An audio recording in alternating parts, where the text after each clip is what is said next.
네, 오늘의 정치권 이슈 배종호 세한대 교수, 박정화 전 청와대 대변인 두 분과 함께합니다. 어서 안녕하세요. 오십시오. 안녕하세요. 주말과 휴일을 지났고 어제도 지났는데 황교익 씨 경기관광공사 사장 내정자 이 관련된 논란이 어제 민주당 대선 경선 후보 TV 토론에서도 그렇고요. 계속 논란이 커지고 있습니다. 오늘 황교익 내정자 아침 라디오 방송에서는 표현 자체가 이낙연 후보의 정치 생명을 끊는데 집중하겠다. 굉장히 놀라운 표현까지 할 정도로 본인으로서는 굉장히 억울한 부분도 있는 것 같은데 글쎄요, 어떻게 보셨는지 두 분께 좀 여쭤보기 전에 관련된 목소리 먼저 듣고 오겠습니다. 저는 바깥에서 내 문재인 정부의 성공을 위해서 여러 말들을 하면서 친일 프레임으로 상처를 입었어요. 그런데 같은 문재인 정부에서 일을 하고 정신적인 동지라고 생각했던 사람에 의해서 적들이 던진 프레임을 받아서 그걸 저한테 공격을 한다는 게 인간적으로 도리가 아니죠. 아무리 정치판이 서로 치고받고 싸우는 데라 하더라도 인간에 대한 예의는 지켜야 되는 거죠. 얼마나 화가 났으면 내가 이낙연 씨 보고 일본 총리 하시라고. 저는 그 문제에 대해서 언급한 적이 없고요. 말하고 싶지가 않네요. 문제 제기는 할 수 있죠. 예. 문제 제기를 하고 설명하면 되는 것인데 예. 네, 그 후보가 직접 나서서 해야 될 정도인가. 무슨 연미복이 일본 옷이다. 그것은 사실과 다르죠. 네, 들으신 것처럼 황교익 씨의 말에는 분노와 결기가 느껴지고 이낙연 후보의 입장에서는 좀 거리감을 두려는 그런 모습인데요. 어떻게 이 상황 보고 계십니까? 이 황교익 씨 인사 논란 관련해서는 세 가지 쟁점이 있어요. 하나는 이제 전문성 문제, 그리고 두 번째로는 이제 관리 능력 문제, 세 번째로는 이제 보훈 인사 논란 이 세 가지가 있는데 전문성과 관련해서는 본인은 강력하게 나는 전문성이 있다라고 주장을 하고 있어요. 구체적으로는 부산 푸드 필름 페스타 운영위원장도 했다. 그리고 공연 비엔날레 총감독도 했고 그리고 헬스부 명품 테마 어촌 산업의 사업의 심사위원도 했고 또 그리고 농민신문에서 계속해서 이 음식 전문가로서 활동을 했다. 라고 얘기를 하고 있어요. 그리고 능력과 관련해서는 본인의 관리 능력이니까 그건 제가 정리하기는 좀 어렵고요. 네. 세 번째 지금 가장 쟁점이라고 있는 보훈 인사 관련해서는 이재명 지사도 그렇고 서로 주고받은 그런 은혜 자체가 없다. 그리고 학교는 이제 대학교 동문이긴 하지만은 동문회에 참석도 한 적이 없다라고 지금 황교익 씨는 얘기를 하고 있고요. 사적으로 밥 한 끼 먹은 적도 없다라고 지금 해명을 하고 있어요. 근데 이제 이 문제가 논리의 문제라기보다는 감정의 문제라는 데 문제가 있는 거죠. 그리고 이재명 지사하고 황교익 씨가 전혀 모르는 사이는 아니고 이재명 지사가 형수 욕설 문제로 상당히 코너에 몰렸을 때 지난 2018년 경기도지사 선거 앞두고 충분히 이해한다라는 이제 그런 지지성 발언을 한 적이 있기 때문에 계속해서 이 문제가 쟁점이 된다면은 상당 부분 이재명 지사에게는 부담이 될 수밖에 없는 그런 지금 사건이거든요. 따라서 지금 이재명 지사 캠프 쪽에서도 빨리 이 문제를 정리해야 된다라는 이제 그런 의견도 있고 아니다 계속 밀어붙여야 된다. 라는 의견도 있기 때문에 어떻게 정리될지는 좀 지켜봐야 되겠지만은 이재명 지사도 이 문제를 좀 정리할 가능성을 열어놓고 있는 그런 상황이기 때문에 30일 날 지금 인사청문회가 있지 않습니까? 네. 경기도의회 그 전까지는 정리는 좀 안 될 것 같고 30일 날 인사청문회가 진행이 되면은 그때 당시에 여론의 추이를 봐서 뭔가 좀 계속 진행을 하든지 아니면 본인이 자진 사퇴를 하든지 양단 간에 정리가 되지 않을까 이렇게 전망이 됩니다. 사실 이낙연 후보도 그렇고 어제 토론회에서 문제를 제기한 정세균 후보도 그렇고 황교익 씨 문제를 통해서 이재명 지사직을 좀 사퇴하라는 요구를 좀 간접적으로 공격을 한다든지 공정이라는 화두를 통해서 이재명 지사를 좀 공격하려든지 이런 전략으로도 이해할 수 있을까요? 저는 사실은 이 황교익 씨 논란 이전에 있었던 전도민 재난지원금 지급이 훨씬 더 큰 사안으로 갈 거라고 생각했는데 오히려 황교익 씨 때문에 이제 일이 커지고 있어요. 그리고 여타 이재명 지사를 제외한 나머지 후보들이 얘기하는 지사 찬스와 관련된 논란 저는 다 일리가 있다고 생각을 합니다. 이 건이 사실은 민주당 지금 본 경선이 중요한 고비를 넘어가고 있는데 저는 이재명 지사 측에서도 그리고 민주당 지도부에서도 좀 정리를 해줘야 될 필요가 있지 않나라는 생각인데요. 우선 배 교수님 쭉 말씀 주셨던 자격 관련한 논란은 뭐 사람들이 판단하기에 달린 거니까 저는 뭐 그거는 그렇다 치고, 두 번째는 이재명 지사가 지금처럼 이렇게 무난하게 만약에 간다면 12월 9일이면 지사직을 내놔야 됩니다. 그러면 새로운 사람이 와서 일을 하거나 아니면 6월 달 가면 또 다른 또 도지사가 와야 되거든요. 굳이 지금 뭐 3개월도 채 같이 일하지 않을 기간인데 이렇게 논란이 큰 인물을 지금 왜 임명을 강행하려고 하느냐. 저는 결국엔 이재명 지사한테도 부담이 오는 거고 저는 민주당한테도 부담이 오는 일이라고 생각해요. 마지막. 이런 논란 이야기 보면 사실은 지금 황교익 씨 관련해서는 문재인 정부의 인사에 관한 여러 가지 비판들이 많이 있는데 그 대표적인 내용들을 다 흡수하고 있는 사안이에요. 저는 이재명 지사가 그리고 황교익 씨 본인이 지금 뭐 험한 말까지 써가면서 마치 후보들과 경쟁하는 듯한 이런 양상을 보이는 거를 계속 놔두면 저는 오히려 이제 문재인 정부의 인사에 관한 문제까지도 불거질 수 있는 사안이라 저는 뭐 30일 인사청문회 얘기합니다마는 그 전이라도 본인 내지는 이재명 지사 측에서 결단을 해줘야 되는 문제 아닌가 싶어요. 그렇게 해야 저는 정권도 민주당 지도부도 부담을 좀 덜 수 있는 건이다 이렇게 생각을 하고 이재명 지사가 뭐 인사청문회 보자고는 얘기는 했습니다만 사실은 지금 뭐 압도적인 숫자로 경기도의회를 민주당이 장악하고 있기 때문에 저는 거기서 뭐 얼마나 뾰족한 그 청문 과정이 나서 이 황교익 씨에 대한 자격 논란을 잠재울 수 있을 만한 청문회가 될까라는 데는 조금 회의적입니다. 그래서 저는 결단의 문제다라고 생각을 합니다. 네, 지금까지의 상황을 종합하면 황교익 씨는 스스로 뭐 자리를 물러날 뜻은 거의 가능성 희박하다라는 느낌이 많고, 이재명 후보 같은 경우는 어제 TV 토론회에서는 좀 무조건 강행하고 지금 현재 안을 고수하겠다라는 입장보다는 상황을 좀 지켜보겠다. 이런 쪽에 좀 방점을 찍는 모습인 것을 보면 조금 30일 전에 말씀하신 것처럼 뭔가 결단이 날 가능성이 있을까라는 것도 따라붙는 궁금증인데 어떻게 생각하세요? 그 가능성 뭐 전혀 없지는 않지만 현재 황교익 씨 반응을 보면은 아직은 그런 가능성은 없어 보여요. 왜냐하면은 대통령 할아버지가 와도 예. 내가 자진 사퇴하지 않겠다라고 지금 단언하고 있지 않습니까? 그리고 앵커께서도 말씀하셨지만은 이낙연 씨의 정치 생명을 끊는데 나서겠다라고까지 그런 심한 발언을 했기 때문에 자진 사퇴하는 경우는 없을 것 같아요. 네. 다만 이 문제가 상당히 이재명 지사에게는 곤혹스러운 문제임에 틀림이 없어요. 그게 무슨 얘기냐면 당장 인사를 철회할 경우에는 그러면 스스로 잘못된 인사라는 것을 또 보은 인사라는 걸 인정하는 그런 꼴이 되지 않습니까? 예. 그런데 이 문제가 계속해서 장기화되면은 본인의 지금 대세론을 한참 밀고 나가야 될 그런 상황에서 뭔가 새로운 변수가 돼서 이낙연 이를 추격하고 이에서 이제 1위를 추격하고 있는 이낙연 전 대표에게 추격의 발판을 좀 줄 수도 있단 말이에요. 따라서 형식 논리로 보면은 30일 본인이 얘기한 대로 경기도의회 인사청문회를 보고 국민 여론을 보고 그리고 도민 여론을 보고 판단하겠지만 급속도로 여론이 악화된다. 이 문제가 굉장히 휘발성이 강한 그런 이슈임에 틀림이 없어요. 네. 왜냐하면 이제 공정의 문제하고 직결되지 않습니까?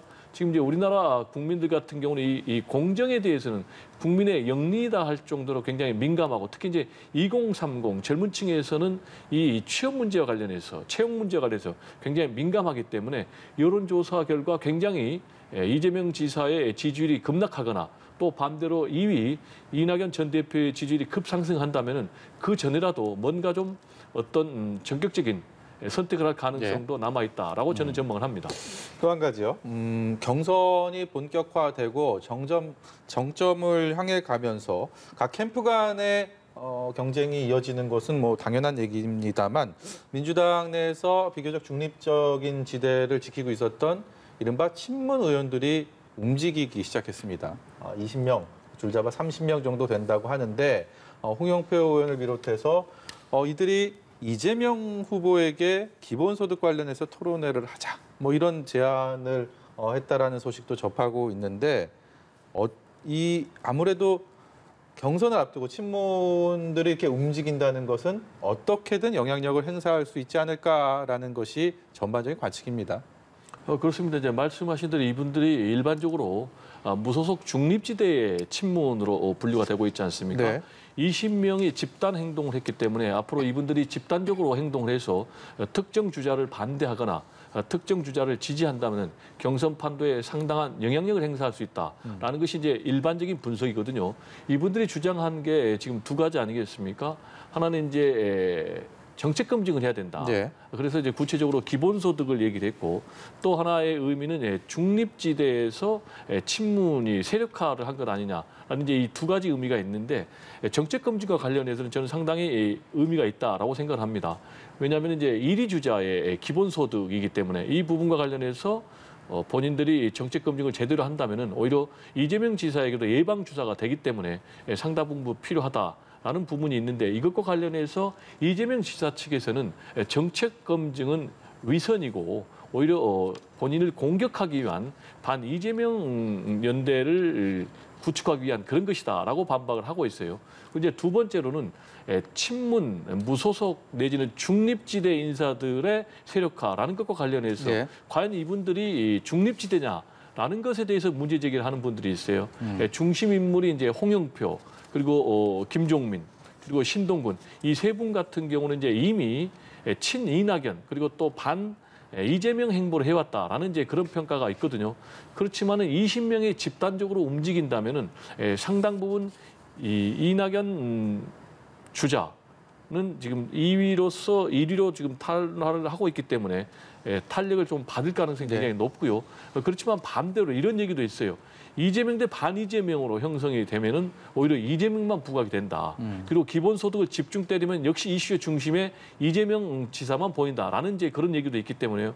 결국은 앞으로 지금 9월 4일부터 민주당 같은 경우에 지역 순회 경선이 시작이 되고 네. 9월 12일 날 국민 경선 그리고 9월 25일 날 그래 광주의 경선 결과가 나오는데 역시 가장 중요한 것은 이분들의 행동이 9월 4일 날 첫 순회 경선에 어떤 영향을 미치느냐가 가장 중요한 변수가 되지 않을까 이렇게 전망이 됩니다. 다 알려진 것처럼 앞서서 검증단을 설치를 하냐 마냐를 놓고 각 후보 간에 이견이 있었고 그것이 전례 없는 일이다라고 해서 없었던 일이 됐는데 이 또한 뭐 검증을 하겠다라고 하면 또 논란의 대상이 될 수는 있을 것 같다는 생각이 드네요. 저는 검증의 목적보다 마지막 기싸움의 고비 아닌가 싶은 생각이 들어요. 그러니까 지금 그 민주당 경선을 보면은 줄다리기 게임에 이 팽팽한 양측이 이제 밀고 당기기 하다가 어느 한쪽으로 팍 넘어지는 그 직전의 순간 아닌가 이렇게 생각이 들고 그 보통 이 선거전이 들어가면 공식선거 운동이라고 하는 기간에 들어가기 전에 있었던 지지율들이 대부분 본선거 결과까지 좌지우지한다 뭐 이런 얘기들이 많이 나오는데 사실은 9월 4일부터 전국 순회 경선을 하게 되면 후보들마다 특색을 나타낼 수 있는 것보다는 그냥 일정에 따라 쭉 가게 되거든요. 네. 저는 이 이전에 지금 이재명 후보 측 그리고 이재명 후보에 대해서 끝내 마음은 가지 않지만 도와줘야 되는지 말아야 되는지 최종적인 판단을 중립지역에 있는 친문 세력들이 마지막 하는 그런 기싸움의 마지막 아닌가. 그러니까 조용히 시작이 되고 조용히 진행은 되고 있습니다만은 민주당 내의 권력 구도, 그다음에 후보 구도에 있어서는 굉장히 중요한 대목을 넘어가고 있다라고 생각이 듭니다. 그래서 이낙연 후보마저도 왜 제목이 기본소득이냐라고 할 정도로 저는 이 내막에 들어가는 정치적 함의는 외형적으로 드러나는 것보다는 훨씬 크다라고 생각을 합니다. 예. 이번에는 야권으로 가보겠습니다. 국민의힘 얘기인데요. 이준석 대표가 윤석열 전 총장과의 갈등에 이어서 이번에는 원희룡 전 지사와 갈등을 빚고 있습니다. 어젯밤에 이 대표가 녹취록을 공개를 했는데 원희룡 전 지사는 녹취 내용을 전체를 좀 공개를 하라라고 요구를 했습니다. 긴급 기자회견에서의 목소리 듣고 오시겠습니다. 제 기억과 양심을 걸고 분명히 다시 말씀드립니다. 곧 정리한다는 이준석 대표의 발언 대상은 윤석열 후보입니다. 이 대표의 발언에서 입당하면서 세게 얘기하는 저쪽 웃는 여기에서 지정하는 것이 윤석열 대표가 아니면 누구이겠습니까? 이 문제를 해결하는 방법은 복잡하지 않습니다.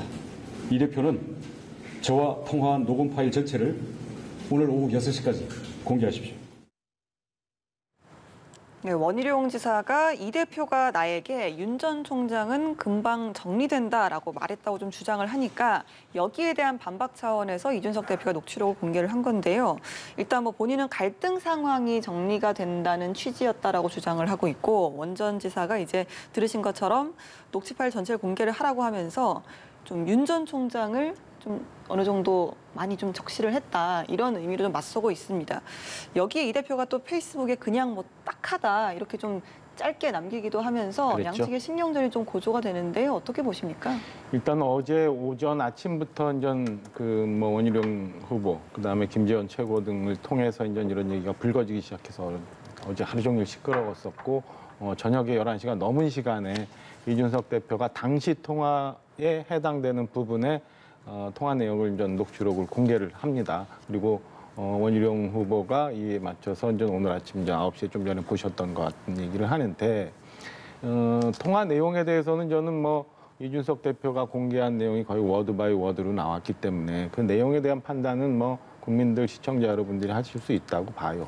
그리고 원희룡 지사의 문제 제기가 사실은 뭐 경선준비위원회가 너무 지나치게 월권을 한다. 그다음에 선거관리위원장의 인준과 인선과 관련해서도 제 후보들의 의견을 다 수렴하지 않고 강압적으로 일정을 진행한다라는 문제 제기에 대해서는 저는 뭐 충분히 있을 수 있다고 생각을 합니다만은 지금 대선 후보가 지금 정권 교체라는 굉장히 엄중한 상황을 앞두고 시작되는 경선 레이스에 과연 이게 이렇게까지 진실 공방으로 가고 할 만큼 이 주제와 그 방식이 맞느냐라는 부분에 대해서는 저는 개인적으로는 이해의 선을 조금 넘지 않았나라는 생각이어서 오늘 아침에 기자회견 그다음에 뭐 6시까지 녹취 공개를 해야 된다는 상황을 지도부와 원희룡 후보 측에서 어떻게 이걸 봉합을 할지는 좀 시간이 있으니까 좀 봐야 되겠습니다만 저는 바람직한 방향으로 좀 흘러가고 있지는 않다. 그리고 이 녹취록에 대해서 계속 왈가왈부하면서 이슈를 길게 끌어가는 것도 저는 결코 당원들 그리고 당 지도부들의 이해의 선이나 이런 데를 좀 넘어가고 있는 것 아닌가. 그래서 저는 개인적으로는 문 지사님이 오늘 아침 기자회견이라면 조금 견해를 같이 하지는 않습니다. 네, 원희룡 전 지사를 향해서 하태경 의원도 좀 저격을 했고 이준석 대표를 향해서도 당내에서 질타가 쏟아지고 있거든요. 저는 윤 전 총장이 지금 어떤 입장인지 가장 좀 궁금하긴 합니다. 어떻게 생각하십니까? 이 문제는 사실 국민의힘 수준이 과연 이 정도밖에 되지 않는가라는 그런 회의감이 들 정도로 볼썽사나운 모습인데요. 아시겠지만 지금 원희룡, 이준석 두 사람만 이 대화 녹취록 공개해가지고 문제가 된 게 아니고 윤석열 전 총장과 또 원희룡 그리고 이준석 대표하고 윤석열 전 총장 이게 지금 세 번째나 일어난 일이거든요. 사실 이게 굉장히 바람직하지 못한 게요. 사적인 대화 내용을 가지고 공적으로 공개를 해서 이걸 지금 공적 이슈화를 삼고 있다는 것이 굉장히 바람직하지 못하고요. 이런 것은 이제 평범한 사람들도 해서는 안 될 그런 행동을 정치 지도자라는 사람들이 하고 있지 않습니까? 제1야당의 대표, 더구나 이제 30대 장래가 촉망되는, 기대되는 그런 대표하고 또 3선 국회의원의 또 재선 도지사까지 했고 지금 제1야당의 대선 주자라고 할 수 있는 원희룡 전 지사가 이렇게 정면으로 충돌하고 있다는 것 자체가 굉장히 실망스럽고요. 그럼 이제 이 문제를 어떻게 해야 되느냐? 계속해서 이렇게 물귀신 작전으로 가면은 결국 둘 다 물에 빠져 죽는 거예요. 예. 빨리 이런 서로 죽이기식 싸움을 종식하고 두 사람이 공동으로 제가 볼 때는 사과를 해야 된다. 특히 이제 국민들에게 그리고 지지하는 당원들에게 사과를 하고 이 문제를 정리하지 않고 계속해서 끌고 간다면은 결국은 지금 국민의힘 전체에 큰 부담이 돼서 지지율이 지금도 하락하고 있는데 네. 정권 교체에 빨간불이 들어왔다라는 얘기가 지금 이미 평가를 받고 있고 네. 뭐 아사리판이냐 봉숭아학당이냐 이런 얘기들까지 지금 언론에서 문제 제기를 하고 있지 않습니까?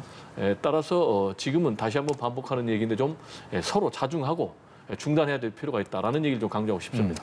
공동으로 사과를 해야 된다라고 말씀하셨는데 이 등장 인물들의 면면이 과연 공동 사과라는 것을 과연 결단을 할지는 좀 의문이 들고요. 또 한 가지는 이준석 대표의 리더십을 이번 일련의 사안들을 통해서 언급을 합니다.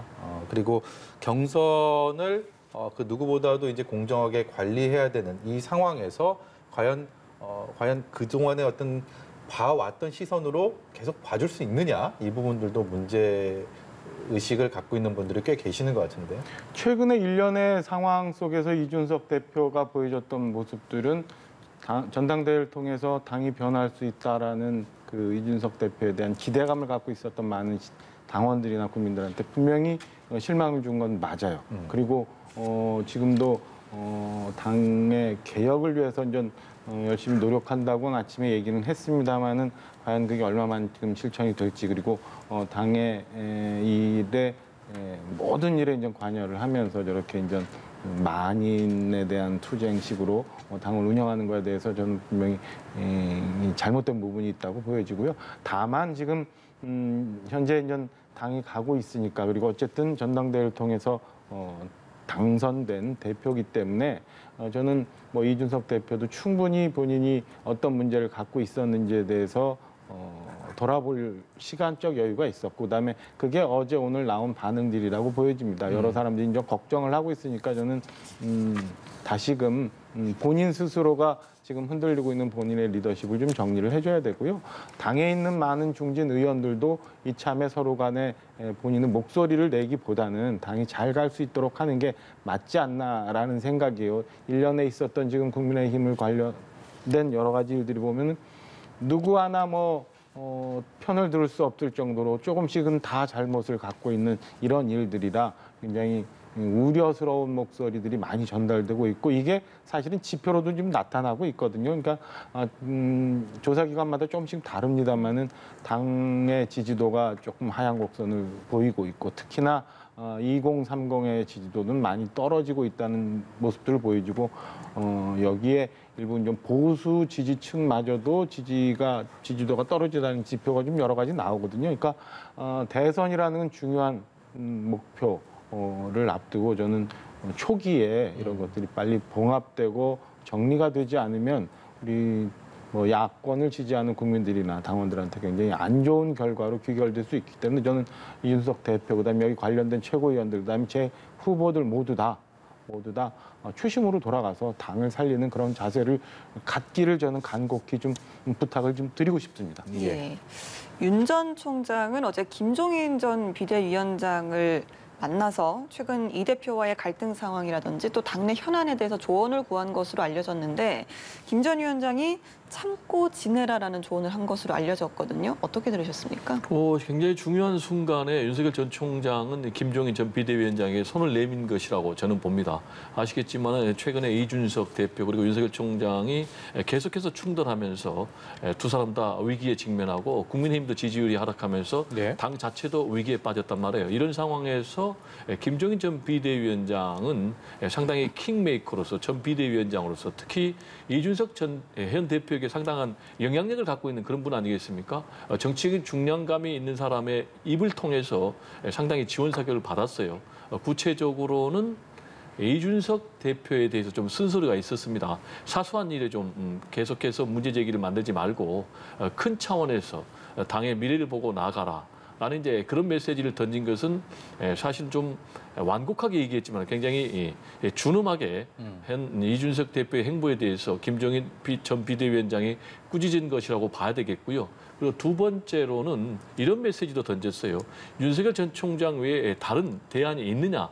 라는 얘기를 했단 말이에요. 이 얘기는 상당 부분 윤석열 전 총장의 대선론에 힘을 실어준 큰 의미가 있는 말인데, 이미 이제 김종인 전 비대위원장 같은 경우는 핵심 측근 3인방을 윤석열 전 총장 캠프에 보냈지 않습니까? 그래서 이제 앞으로 계속해서 윤석열 전 총장의 지원 사격에 나서기 위한 그런 예열 단계가 아닌가, 이렇게 저는 분석이 됩니다. 김 전 위원장 이제 어느 곳에 언제쯤 움직일지를 어제 오찬 회담으로 좀 가늠할 수 있겠습니까? 저는 뭐 그런 약간의 단초가 보였던 것 아닌가 싶은 생각이 듭니다. 그러니까 애초는 사실은 좀 더 늦은 시간에 김종인 위원장이 이제 역할을 하면서 어떤 특정 주자 내지는 당의 일을 할 거로 저는 봤습니다만은 지금 윤석열 후보도 사실은 그 정치 입문 이후에 정치 선언 이후에 지지도가 좀 흔들리는 모습을 네. 보이고 당도 지금 경선 버스가 출발하기를 앞두고 좀 흔들리는 모습에 그동안 4.7 재보궐선거 이전에 당을 비상대책위원장으로 이끌어서 중심을 잡았던 김종인 위원장이 조금 일찍 조기 등판하면서 특정 주자군들과의 직접적인 연계를 맺으면서 물밑 그 조율사의 역할을 시작한 것 아닌가 예. 이렇게 저는 개인적으로 해석을 합니다. 네, 오늘 말씀 여기까지 듣도록 하겠습니다. 지금까지 배종호 세한대 교수, 박정화 전 청와대 대변인이었습니다. 고맙습니다. 네, 감사합니다.